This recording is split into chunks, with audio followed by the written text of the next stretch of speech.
Good evening. It is September 17th, 2024. I'm Glenda Carlin.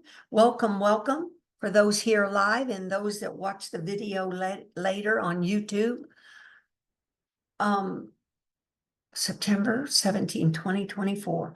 Welcome, Holy Son of God, Joanne, which Jesus says, call yourself by your name, God. So there's only God. I mean, he's our creator, but in the absolute, which is the only thing there is, there's only God.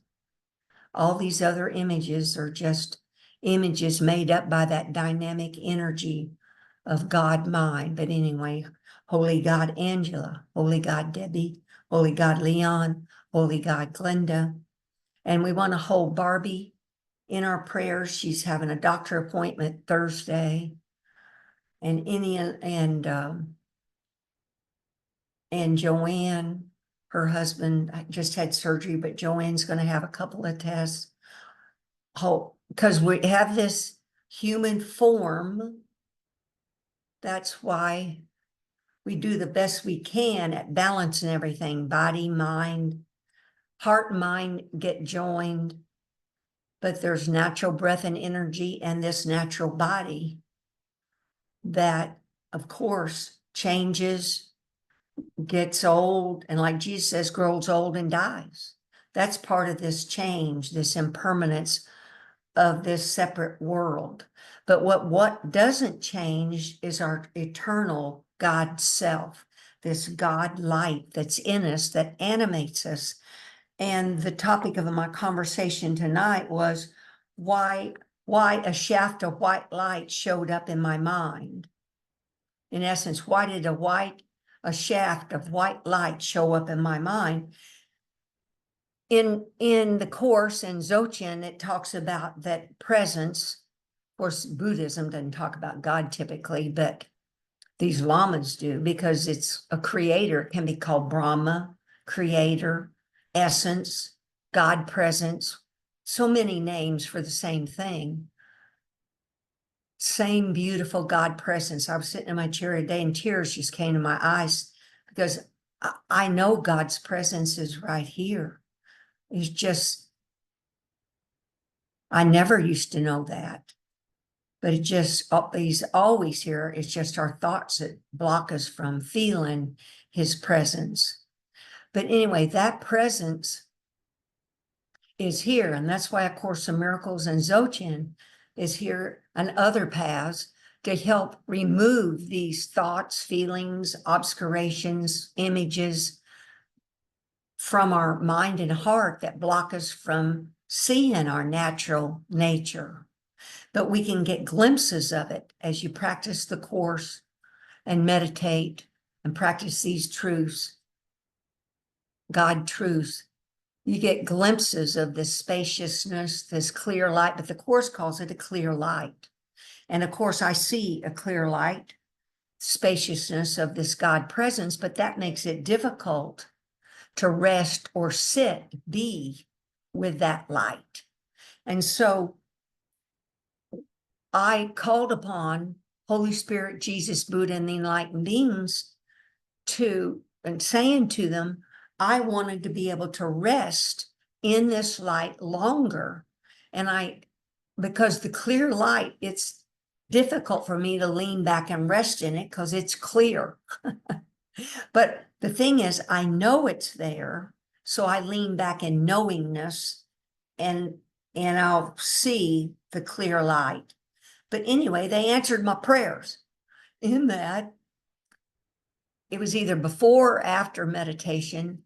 I looked in my mind and there was this shaft it wasn't a brilliant light, white light, but it was soft. A soft white shaft of light was coming from the top, top of my head, but it was above, coming in my mind, this white shaft of light in the middle of my mind. And I looked at it and I went, oh, I think that's a shaft of light. I mean, kind of shocking. And then it changed to these separated little rays of light that were there, like sun rays. And of course, in A Course in Miracles, Jesus calls it the great ray. It's the great ray that connects us to eternity that animates the form.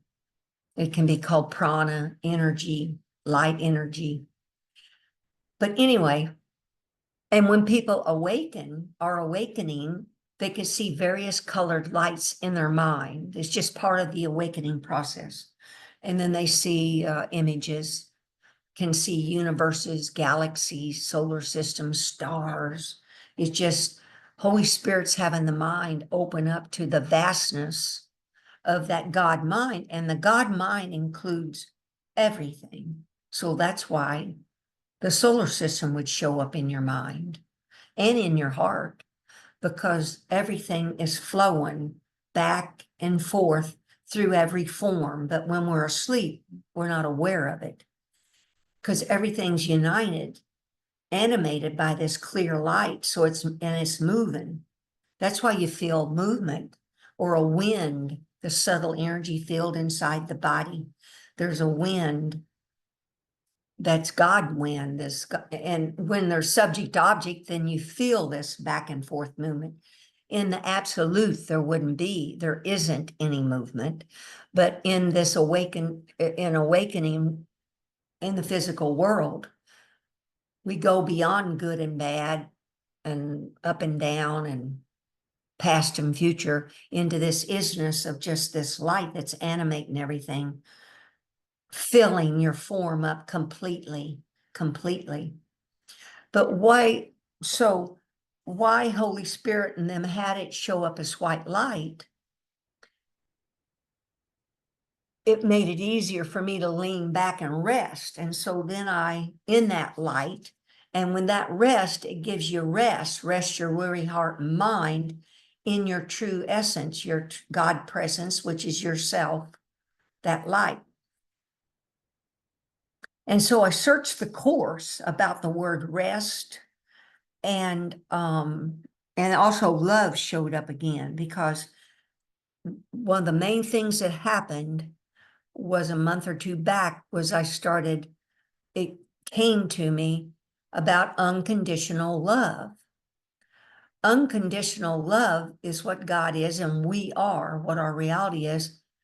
And because there's unconditional love, God can't interrupt us in making our fantasies, making our projections, living in hell. He can't interrupt that because it's a choice. Holy Spirit can't interrupt it. So he has unconditional love for us. He allows us to do whatever we want and loves us dearly with an ever non-ending love, a deep, deep love. Whew. Well, anyway,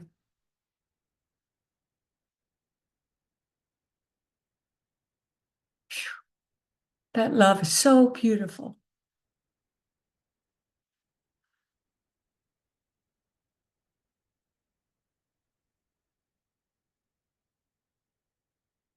So that's why it came to me to say, I love you to ego and the body and the mind, because it's unconditional love. And if I hold ego separate and lock him up in a box and call him bad, of course, we don't have to do what ego says, because that ego always has these thoughts and feelings. But we let him be, let him do whatever he wants to do, whatever he wants to say. See, that's unconditional love. But it doesn't mean we have to agree with it or do what he says, etc., or feel the feelings, because that's why we meditate. One of the main reasons we meditate is where we can lean back and get a distance between our thoughts. And we allow those thoughts and feelings to come and go on this clear light, or this white light, this energy, dynamic energy that's creating all of this. Our mind is creating all of this and projecting it. But we let it come and go. That's why I teach you about the six senses, which six senses thinking, but hearing, seeing, smelling, tasting, touching. Those are all stimuli that are in the sense gates, they're called, in the body that make the body seem real. And that's why the being, or the big being, created the Garden of Eden. It wanted to play with these toys, these images, and go inside the body and feel what it would be like to be in that body. Feel like what it would hear, what would things sound like in that body, see inside from inside that body. It's a fact. That's what we did. We were playing with these things. But then we fell in love with the body and forgot we made it. So therefore, then we've been seeming to be trapped and believe we're a body. And when awakening happens, we embody this light and this unconditional love, which opens our heart, awakens our mind. And then we look out and see with love, hear with love, taste with love, smell with love, touch with love. And that changes how we respond spontaneously to the physical world from this embodied Christ, Buddha, God, capital H, capital S self, that lives with a capital H, big heart, with the big love, big L love. So that's why then I love you. And I look back through my notes the past year or two, when it came to me, Holy Spirit had to plant the idea about silently saying God and I love you to everything that shows up in front of your face. It's huge.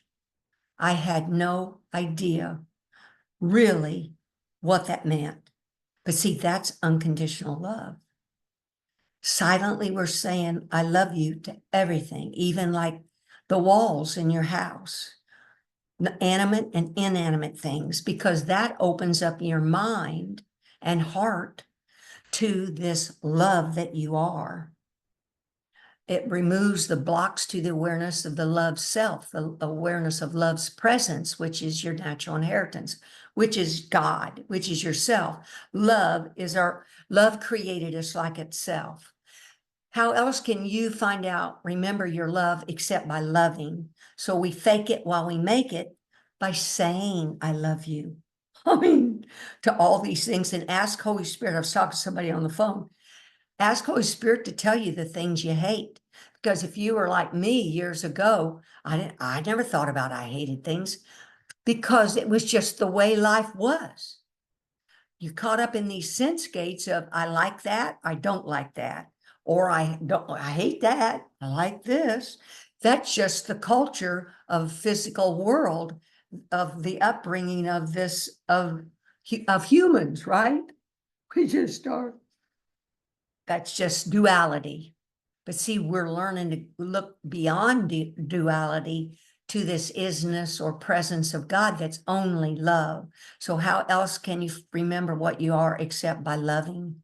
Doesn't mean we're physical or psychological doormats to anything, or that we put the body in harm's way, or that we can't call 911 if we have an emergency. But what it does mean is, as soon as we can remember, we think of all the people involved as God and as love. I love you, I love you, I love you. It's transformative.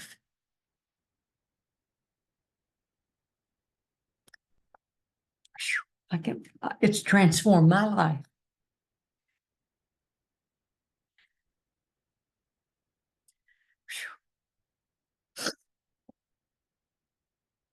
So I was searching the Course for that word rest. And in chapter 19, section IV, section D, paragraph 19, Jesus says, because see, this is coming down to, we don't have to spend years purifying this mind. We don't. If we practice love, you'll cut yourself years off of your work. It's that simple. And it's kind of monotonous what I look back on what I'm teaching is this love business. But anyway, this rest, and the result of the end is we want to rest in the It can be, Jesus even says, the embrace of God, the loving arms of God, because you just lean back like this big, fluffy, full-size pillow that's behind you, and you lean back into that.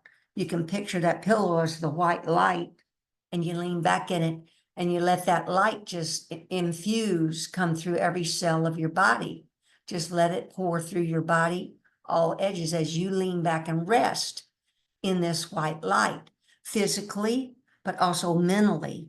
You're picturing that white light and you're leaning back and you're just resting like you would be in your bed. You just laid back in that big fluffy mattress that's God's presence. But anyway, rest is the purpose of the journey. Here's what Jesus says. Oh, it's the reason for the journey from the beginning is to rest in God's presence. So it's a big deal here. I'm presenting to you a way that you can rest in this white light. Now, I'll read this paragraph, then I'll go to about, well, wait, I'll not lose my train of thought, is that every time you turn and your attention and you look inside your mind, it's huge because you're not focused on things out there. That's how the life of projections is, that we're focused on things out there. You're slowly learning that there's this life, a whole life, love life that's within your Christ, Buddha, God self. So every time you can practice turning your attention and going inside your mind, it's wonderful. I mean, you can even start a tally. Be honest with yourself at the end of the day. How many times did I choose to turn within and fake it while I made it and rest in that white light Glenda's talking about? I mean, keep a tally, because I want your tally to increase from day to day. That's called the rubber hits the road practice. Without us integrating these truths into our daily life, we're just mumbling along, living in duality. And it just takes longer to wake up. You just want to integrate.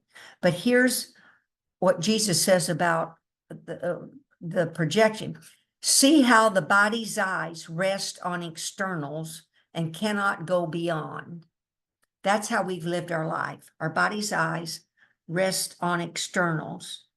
Watch how they, meaning the body's eyes, stop at nothingness, unable to go beyond the form to meaning. Nothing so blinding as perception of form. For sight of form means understanding has been obscured. So it's our habit. We've got a big old rut in our mind, ordinary mind, big old rut, same old gerbil wheel. That little gerbil's just circling the wheel, same old rut. We're looking out there, focused on these separate objects. Just pause, close your eyes, turn within, look inside your mind, and talk to yourself. That Jesus says we reason with ourselves. We have to tell ourselves the truth. I am, you can't say God, I'm a Christ, I'm a Buddha, I'm a God self. Of course, God's my creator, but I have the same characteristics of God because I'm a child of God. And that light, the Course teaches it, Dzogchen teaches it. I mean, Hindus teach it. It's this light and love is my essence, and I can rest in that light. And so you look in your mind and you pretend you visualize the white light that's there and just lean your mind back and rest. It'll only be a second or two because then the mind will have a bunch of thoughts. But then if you're as you learn, you just bring your attention from the thoughts. I'm going to rest here a couple more seconds. And then you just lean back and rest a couple more seconds. Then you go back, whatever you're doing. That was in chapter 22, section 3, paragraph 6. I'm wanting to help you turn within, because ultimately you turn within with enough practice, then this light is exuding through every cell, every organ, all your skin. Then there's no inner or outer. But as we wake up, we got to turn within because we've been out living in this hell, samsara it's called, of projections of duality, of all these forms. So then chapter 19, IVD-9, paragraph 19, here's where Jesus talks about God's presence and rest. What I'm talking about tonight sounds kind of simple, but it's very, very powerful. Here's what Jesus says about this, what I'm wanting you to do. Together we will disappear into the presence beyond the veil. What I'm talking to you about right now is to disappear into the presence beyond the veil. But how the hell do you do it? Well, I'm giving you a practice right now, how you can do it. The presence, that's God presence, that light, that white light, which is soaked with love, unconditional love. That's why I call it clear love light in one word. I put on all three of those together. But I'm going to read this. I'm going to read that again. Together we will disappear into the presence beyond the veil, not to be lost but found, not to be seen but known, and knowing nothing in the plan God has established for salvation will be left undone. This is the journey's purpose, without which is the journey meaningless. Here is the peace of God, given to you eternally by Him. Here's the powerful sentence. Here is the rest and quiet that you seek, the reason for the journey from its beginning. This whole big Course in Miracles book, the journey, the path of truth that you're on, is to here. Welcome, Corrine, and here's Joan. Welcome, Joan. Is this the reason for the journey from the beginning? Is so you can disappear. Your mind gets awakened, and it disappears. A separate egoic mind disappears into the presence beyond the veil. That presence is in your mind right now. It's nowhere else, closer than your breath. It's right here, right now. It's just practice that we need. And it's called, it's just practice. Chapter 19, IVD.19. And that light, that presence, that white light, that's why the holy teachers call it essence. Because really there's no word to describe God. This love is just there, isness, thusness, our natural state, naturalness, is this presence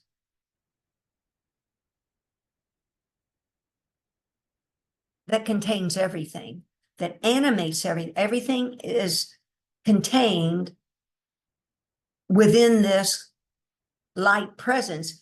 Picture like there's just balloons. Each of these bodies is a balloon, but just picture the lights moving through every balloon.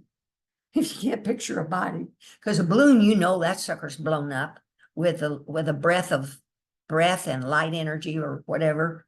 But your body's blown up with breath and light energy. But it's all that is continuous. Light and love is not, doesn't stop at the edge of your skin. That's why it's called interbeingness, interconnectedness, because in Hindu, it's called Indra's net. If you picture a big fisherman's net, those little squares in that net, the net is whole and complete all together, but it looks like it's got little separate squares. That's like these little seeming separate bodies. But it's a golden, shimmering golden net, because this light can be considered golden sunlight, etc. But anyway, we're all interconnected. We all interbe. And as we each wake up, then we spread, we've opened our heart, awakened our mind, and our heart and mind have joined. So then we hear with love, we see with love, we smell with love, we eat with love, touch with love. Our thinking is predominantly about holiness, God presence. You just can't, I just sit in my chair and go, I don't feel like doing anything. I just lean back in that God's presence and go, wow, this was the purpose of the journey.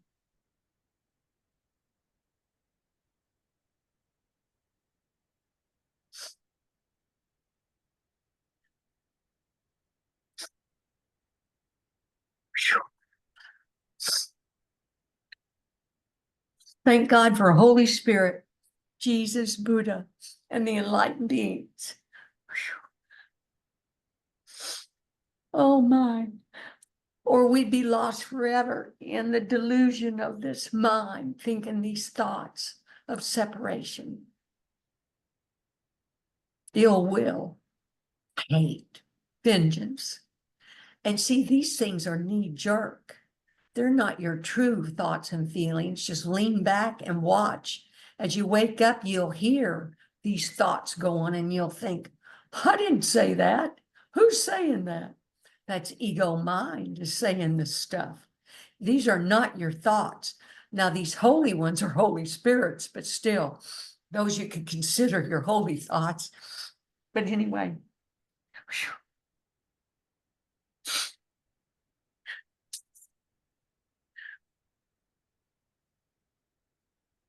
So what's happening is, sorry, I'm crying, but it's so beautiful.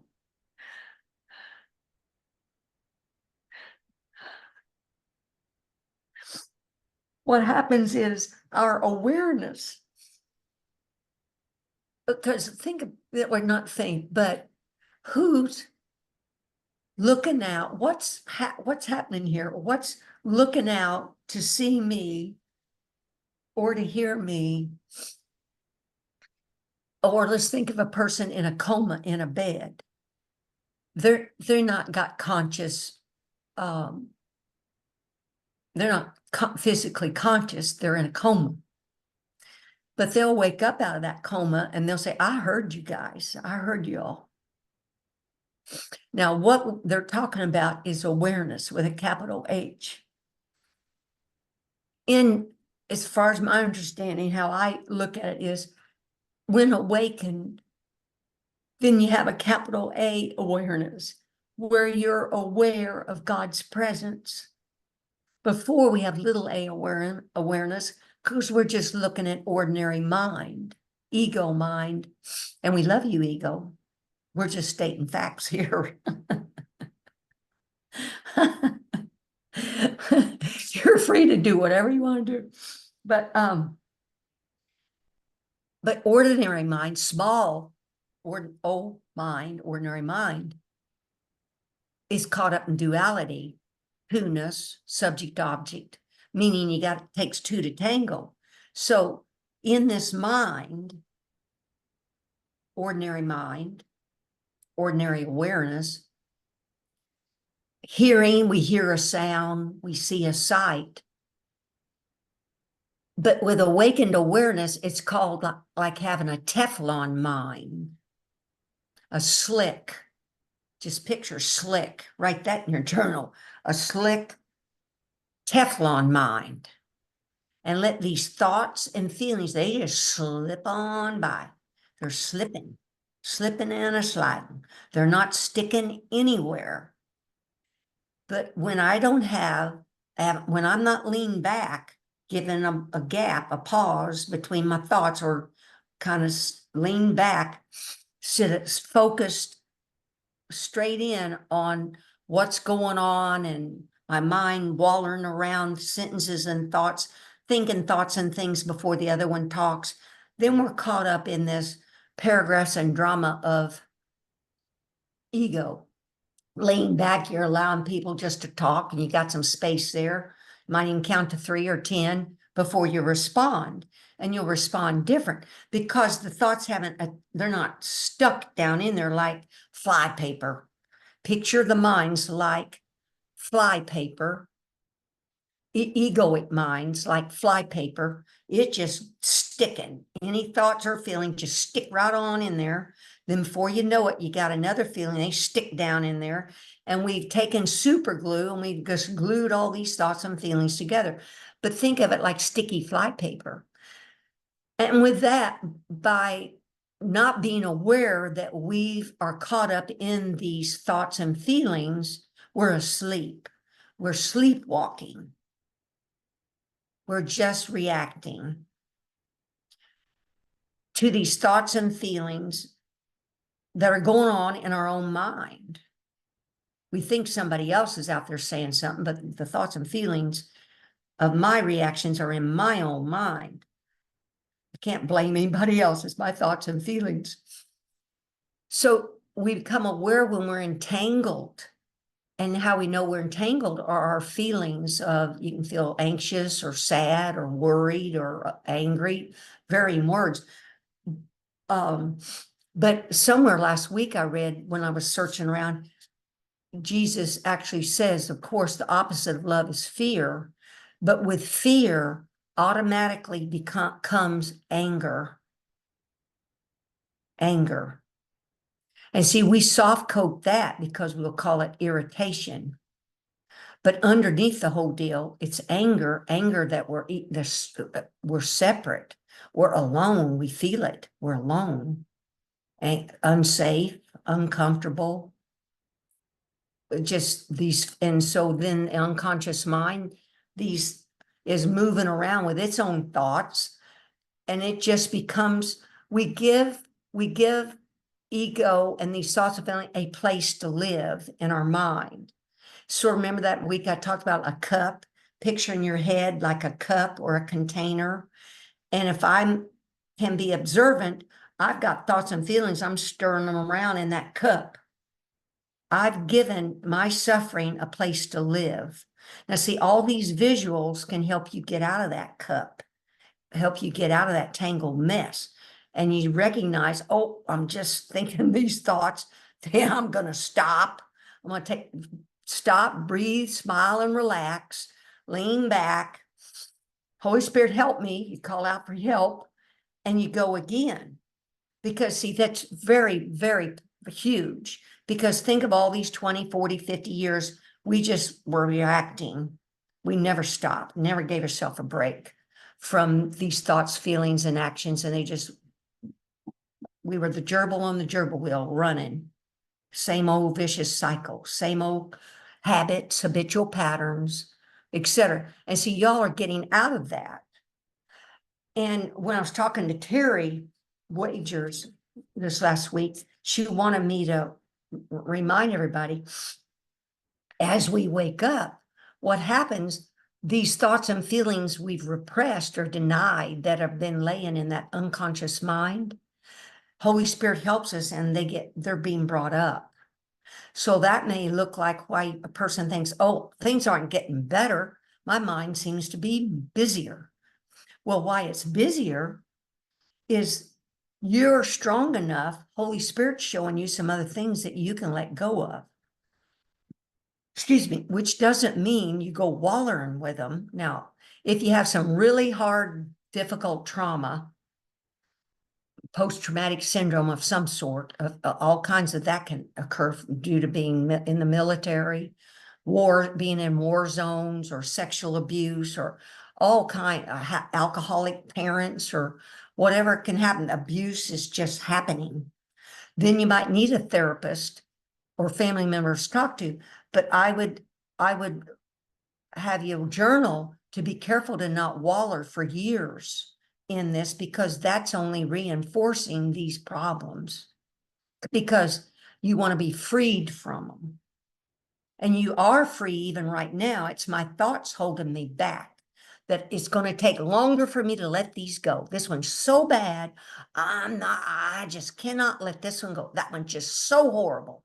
How could they done that to me? That is just so horrible. Now picture what I'm just doing. I'm gluing a thought, a feeling, a thought, a feeling, a thought, a feeling all together to make a paragraph about how how awful it is, how horrible it is. Now, I don't condone any of these awful things that are done to anybody. It's awful. I'm so sorry these things happen. But we are here to free ourselves. And by us freeing ourselves, during that freeing, we say silently to all those people involved, I love you. I love you. No matter what you did, if you had known better, you would have done better. If I had known better, I would have done better. That's how it is. And yet we have to let them go. We have to free them. We have to love them, because by loving them, we love ourselves. We practice love on everything we can think of, everything. Animate, inanimate, animals, everything. And be aware when we're commiserating. Oh, this thought just came to me.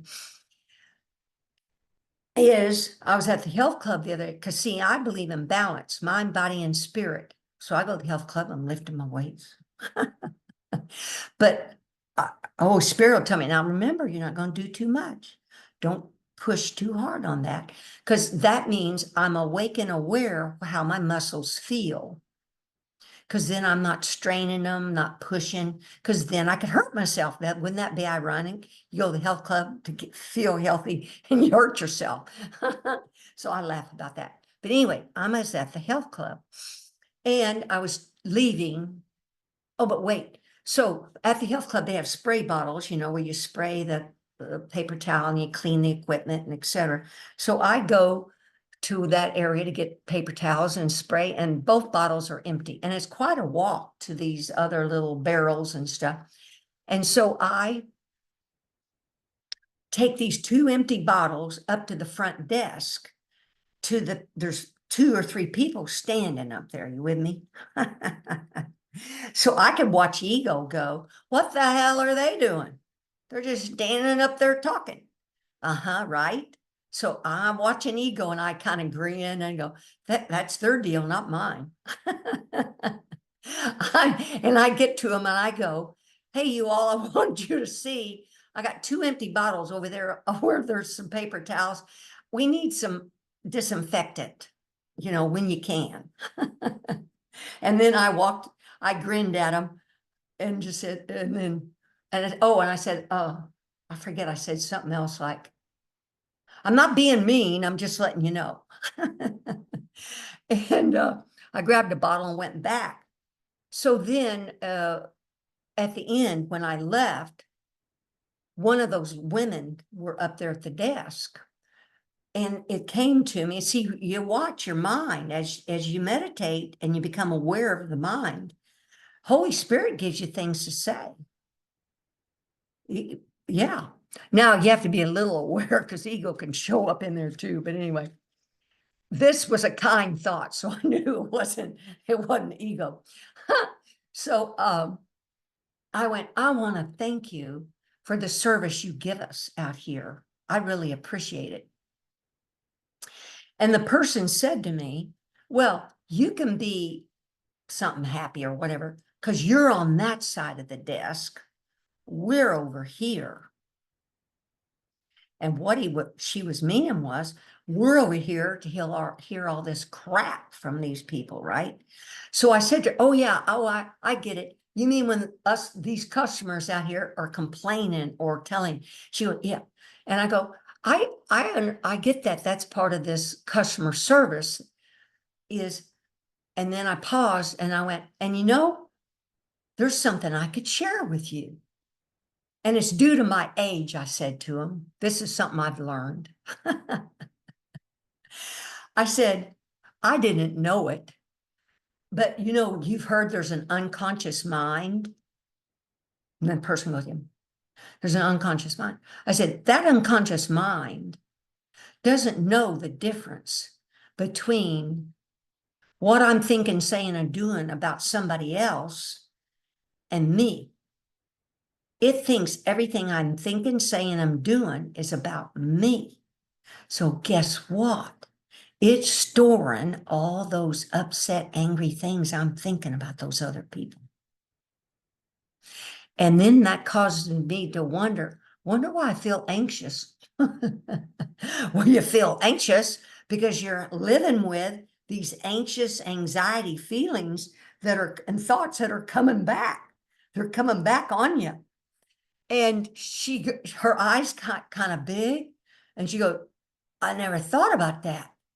So I said the moral of this story is best to not commiserate on what these customers have done out here, meaning repeat over and over what they've done.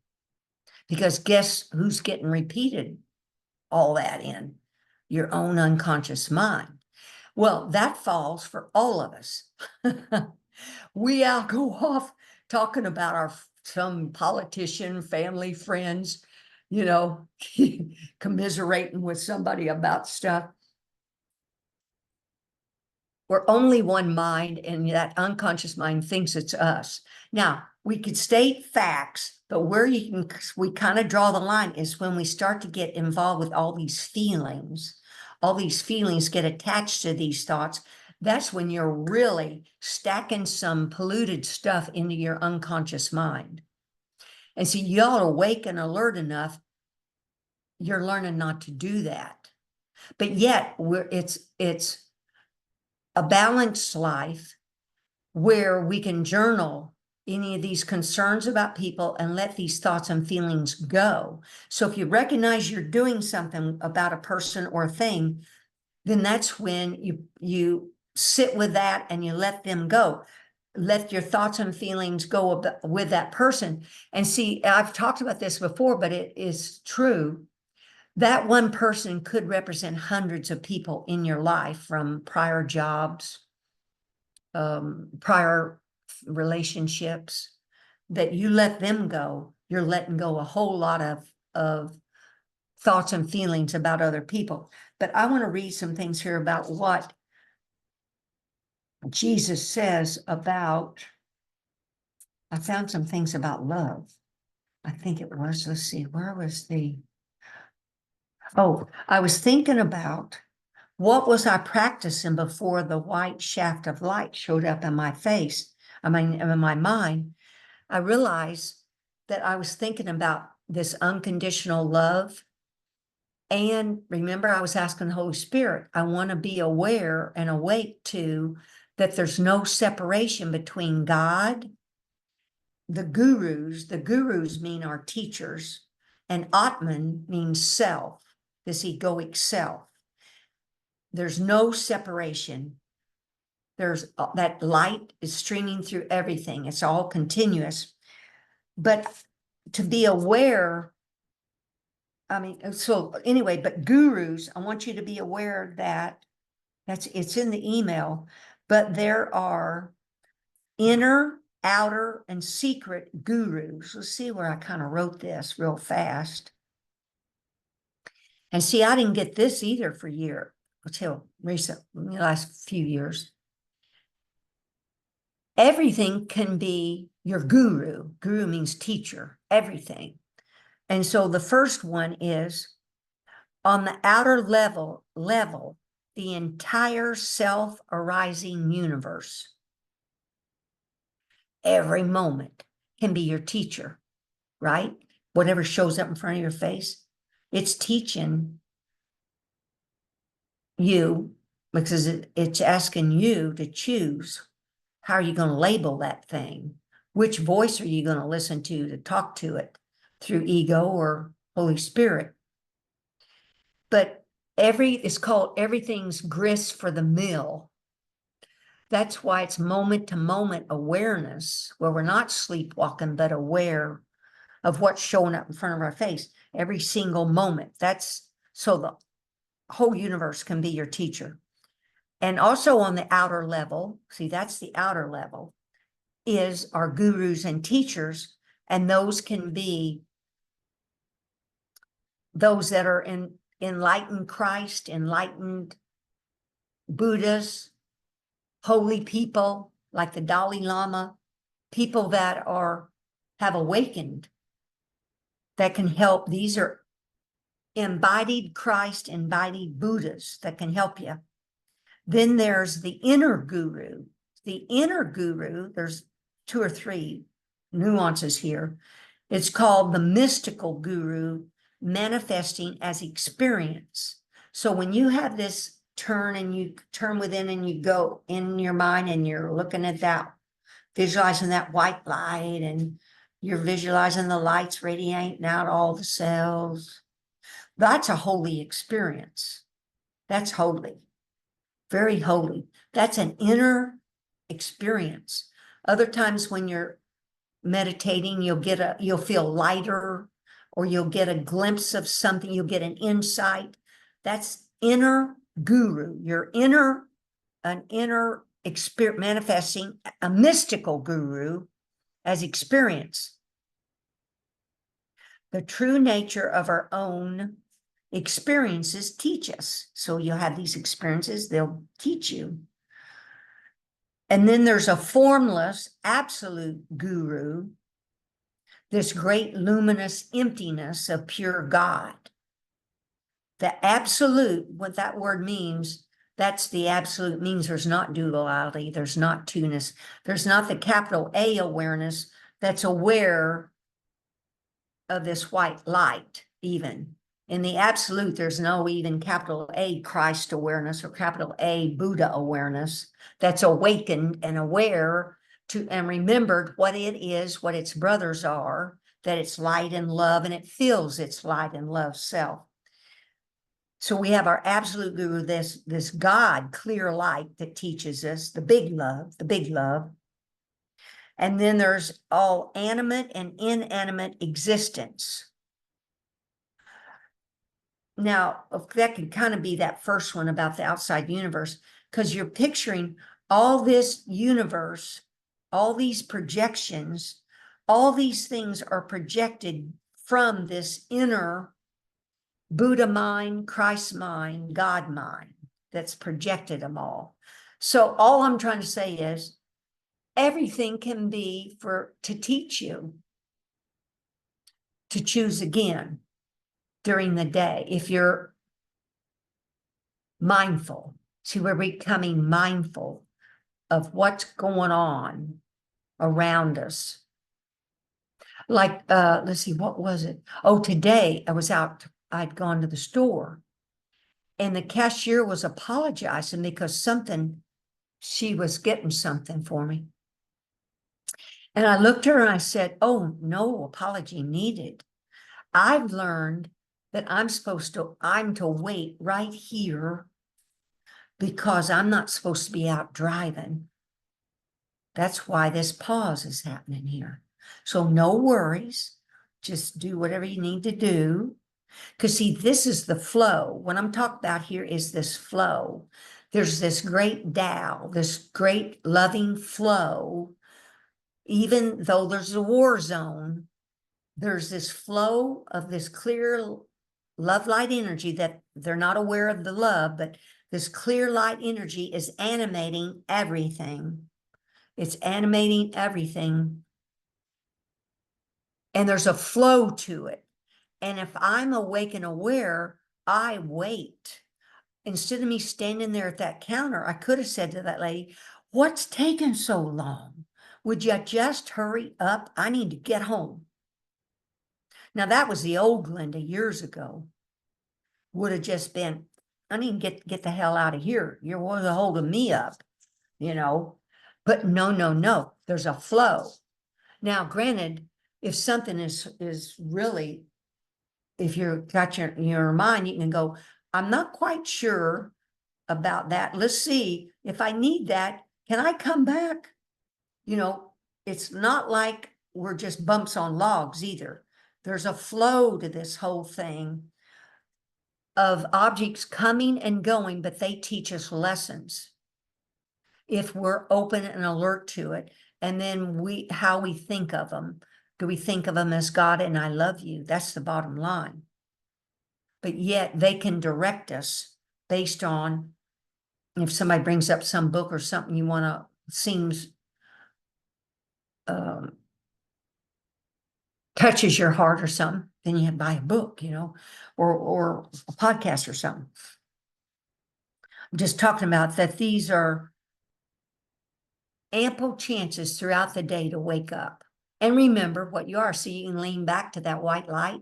I'm going to lean back a couple seconds and just look at that white light. You just and lean back just a couple seconds, and then you come back, and you just want to go there more and more. You're starting to feel the love that you are. True resolution rests entirely on mastery through love. That's in chapter 2, VII 4. Again, it comes back to this whole love business. Mastery through love. Oh, man. To forgive is to overlook. Look then beyond error, and do not let your perception rest upon it, for you will believe what your perception holds. In this case, the rest wasn't leaning back to rest in that God white light. This is telling you, do not let your perception rest on that object out there. Because as your perception is focused on it and rests on it, your mind's going to start gluing some more thoughts and feelings together on it, right? He said, for you will believe what your perception holds. Accept as true only what your brother is, if you would know yourself. Perceive what he is not, and you cannot know what you are, because you see him falsely. Remember always that your identity is shared, and that its sharing is its reality. That's page 3. Let's see what page 4, Scott. The cornerstone of God's creation is you, for his thought system is light, Light. Where is this? Chapter 11, Introduction, paragraph 3.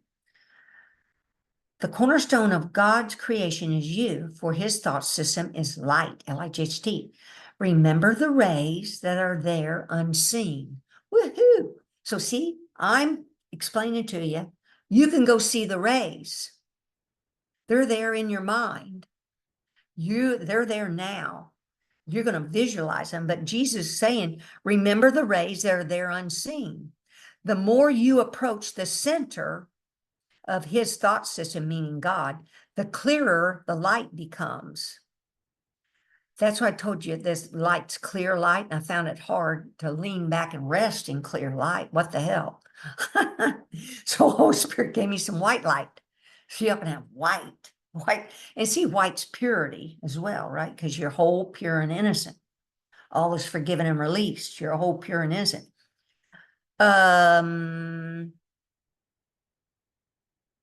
Bring this light fearlessly with you. This light that's in your mind, that soft white shaft of light, it goes with you, sitting, standing, walking, doing your dishes at your sink, doing your laundries. Lean back, just go to that white light. Just picture that shaft. It means it's wide, 2 or 3 inch wide column of white light. Just, and sometimes you see it divide into vertical rays, straight down in your mind. Let's see what this says. Oh, here. Open the dark cornerstone of terror on, oh, wait, I gotta come. Bring this light fearlessly with you and bravely hold it up to the foundation of the ego's thought system. Be willing to judge it with perfect honesty. Open the dark cornerstone of terror on which it rests and bring it out into the light. There you will see that it rested on meaninglessness, and that everything of which you have been afraid was based on nothing. So what is happening, you can sense it, this dark cornerstone of terror, stuff that we've denied and repressed in our unconscious mind, is thoughts come up, you just let them go, let them come and go, let them be. And these thoughts egoic thoughts will never stop, and feelings will never stop. We just learn to let them come and go. We have an open Teflon mind. Teflon, it's slick. All these senses can fire all day long. Sight, hearing, smell, taste, touch, all the 6 senses, they go on spontaneously all the time. They're not stopping, one sight, one hear. This crap's going on all the time. All the time. No wonder people find it hard to react. That's why you lean back. When you catch something, you lean back and you let that thought and feeling slide along on this Teflon mind. And think about, oh, I'm removing my flypaper mind. I ain't gonna let this stuff stick. No sticky flypaper mind. We got Teflon minds. Blessed is the Son of God whose radiance is of his Father. That white light radiance is of your Father. Sharing the perfect love of the Father, the Son must share what belongs to him. Peace be unto you who rest in God and in whom the whole sonship rests. So when you lean back and rest in that white light, you're resting in God. But look what Jesus says here. The whole sonship rests when you rest. It's so huge we can't even wrap our head around it. 8 billion people and all the animals, all these sentient beings, what percentage of them are sitting back, leaning back into the presence of God? You are doing this work that's helping not just free you, but free all sentient beings. You must look upon your illusions and not keep them hidden. For beneath them and concealed as long as they are hidden is the loving mind that thought it made them in anger. See, there's that word anger again. That's when we did the separation, believed we were a separate body, made fear, automatically anger came with it because we're angry, we're separate from God. I mean, it's an unconscious anger, but boy, that anger is fueling, it's seeping all through all this egoic crap. It's just that underlying anger. God rests with you in quiet. Let us be glad that we can walk the world and find so many chances to perceive another situation where God's gift can once again be recognized as ours. Hear me, my brothers. This is Jesus. Hear and join with me. God has ordained I cannot call in vain, and in his certainty I rest content. For you will hear and you will choose again. And in this choice is everyone made free. That's in, where's page 4? Page 5. That's in chapter 31, VII 9. So before I forget, so how do you get a Teflon mind? So that's when we talk about in your journal, just seeing. I'm just going to see today. Just hear, just taste, just smell, without labeling and judging. And labeling and judging means we go off gluing our sentences together. We just hear a bird and then we're off hearing a car. Then we're hearing the train go by or whatever. The hearing is just hearing. We're not making a commentary about it. Super gluing all these judgments together. You're becoming mindful and letting these thoughts and feelings come and go. It's called nowness awareness, because in a moment, in a nowness, you're aware when you grabbed onto a thought or feeling and you let go and let be. You still make decisions, you still make choices, but we also are not labeling and judging those, because that's how ego mind does. It's constantly labeling and judging our actions, what other people are doing, etc. Y'all know this.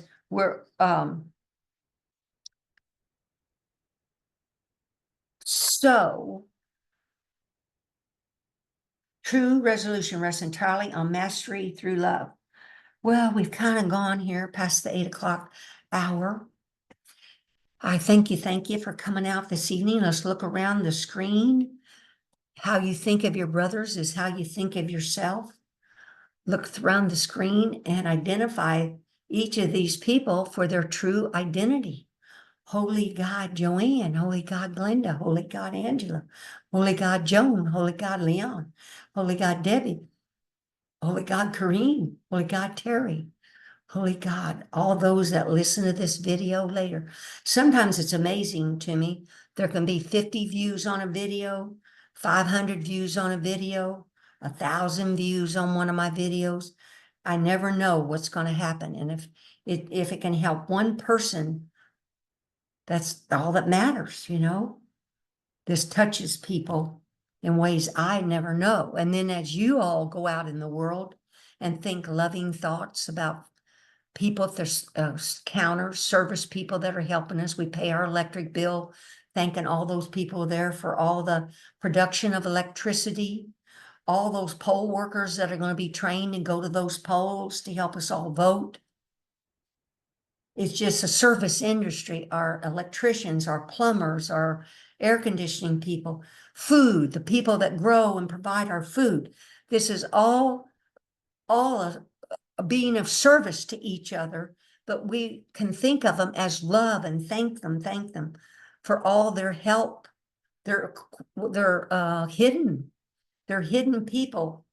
All those things that needed to happen to fill up that grocery store, or help the people when some areas flooded, for them to bring help into them.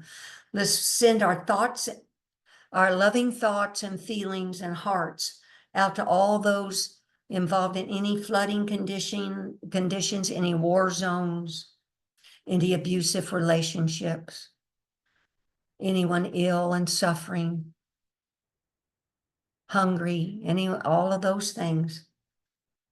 We wish them well and ask Holy Spirit, Jesus, Buddha, and the enlightened beings to help us all wake up from this dream of separation. Any thoughts or questions before I stop the recording?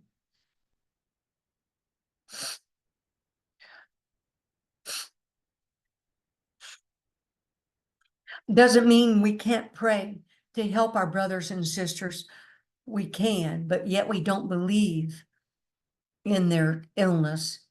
We believe in their love, in the love they are, and the Christ spirit that they are. We look beyond the body, but yet we can pray for good surgeries, good, good help, Holy Spirit to be guide, to help all these doctors, nurses, all these people that are pharmaceutical companies that are helping people with their bodies. Thank you, thank you, thank you. Okay, appreciate y'all coming out. We will stop the recording. Oh, my YouTube channel is called Glenda Carlin, A Course in Miracles YouTube channel. Thank you, thank you.